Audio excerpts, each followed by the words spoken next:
Ever have a hard time laying out railing balusters?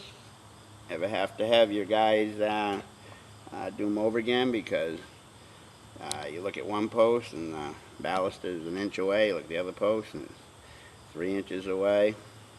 Okay, well what I've designed is a layout on the back side of a tape measure that works every time. It's this simple. I got a 8-foot 2x4 here.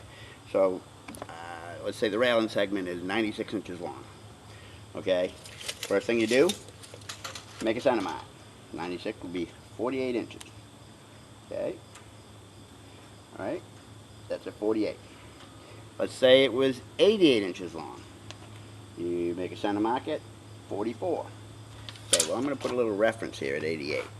Okay, then I'm going to set this up, and I'm going to grab the camera, hold it in my hand, and do my best to show you how this works and how simple and how accurate it is, and it works every time. You'll never have to pay your guys to do it again. You'll get it right the first time, every time. Okay, I'm gonna grab the camera here. This is pretty tough to do here, holding this camera and doing this. Okay, well here's the layout marks right here that I put on the tape. All right. Now, there's a 48 inch mark because this is the 96 inch 2x4.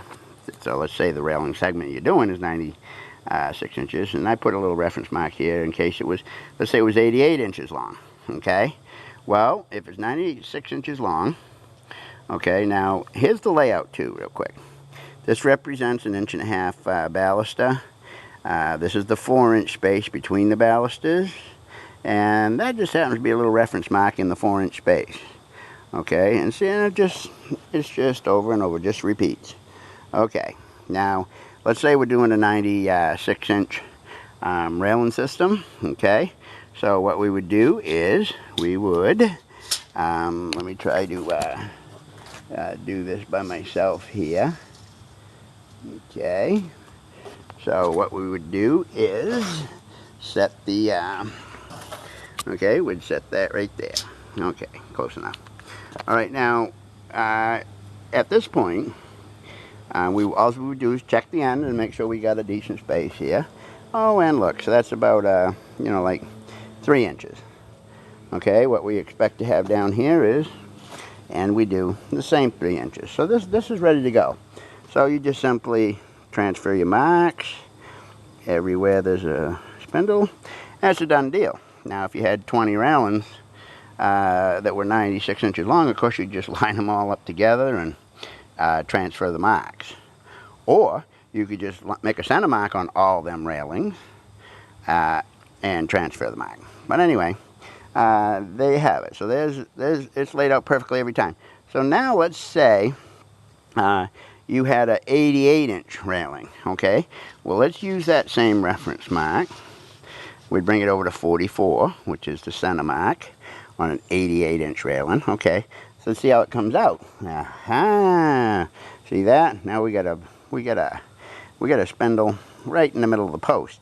Well, that don't work because we got to make an adjustment. Let's come down here now. Here's my 88 inch reference mark on this 96 inch 2x4, and look, same thing.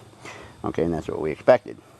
Okay, so now is where you use the this little reference mark in the center of the 4-inch space. Okay, so what we do is we drag that over, okay, to line up a little bit further. Okay, doing this by myself, a little bit tough. Okay, well there we have it. Okay, so now on an 88 inch railing, okay, center mark was 44. We have to use the center, and we come down here at the end here, and look, we got about a 2-inch space. Let's go over here. There's my 88 inch reference mark, and look, we got about 2-inch space. Good to go. Okay, so again, you transfer your marks, put your railing system together, and this works every time. It will never fail you, and you'll never have to redo a railing system. And once you show you guys how to use this tape, it'll work every time for them, and you don't have to get mad. Well, anyway, there you have it. Again, my name's Larry Vose. I own a small little construction company here in Buxton, Maine called LTV Builders. Thank you very much.